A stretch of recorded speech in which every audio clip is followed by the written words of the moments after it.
Hello friends, welcome back. In this video, we will see what is full outer join.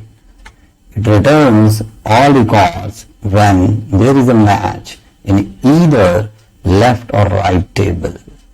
This is the pictorial diagram to understand how the data will come from table 1 and table 2. Here is the syntax of creating full outer join. Select table 1 column 1, table 1 column 2. Similarly, the table 2 dot column 1, table 2 dot column 2, and so on. From table 1, full outer join is the keyword we need to use, and then table 2 on the column 1 and column 1 from table 1 and table 2. Let's see how we can do it in SQL Server. Just select the database, click on new query.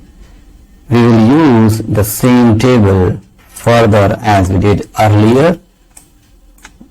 Let's see how many records here we have. Let's select and then select here. Just execute it. 4 rows in table 1 and 7 rows in table 2. Let's do the outer join. Select a star. We will change this star to the specific column. Just copy paste here C, and then full outer join. We have given this table customers alias C, and similarly we will give the alias to order table O on C dot customer ID equal to O dot customer ID, and then we just need to execute it first, and then we will see for a specific column. Let's say I want only customer name. Star mean to say all the columns from customers table and from orders table. Now from this matching we can have the specific column for which we are looking. Let's say O dot item name, I'm looking from the order table, and then O dot quantity, and then O dot price. So I have selected all the columns from table 1 and table 2. Let's execute only, so comment it first as we don't require, then execute it. Let's see what we achieved here.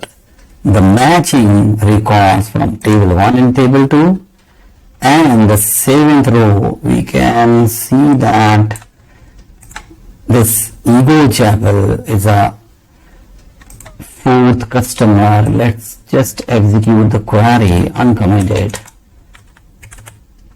and then see it's customer ID 4. Let's see whether we have the order for customer 4.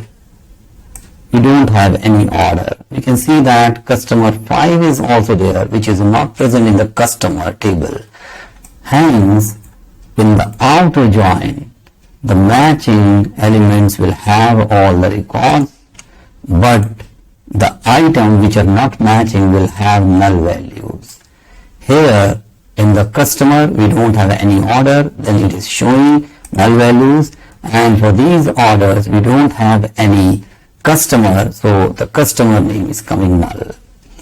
Then that's it from this video. Thank you for watching.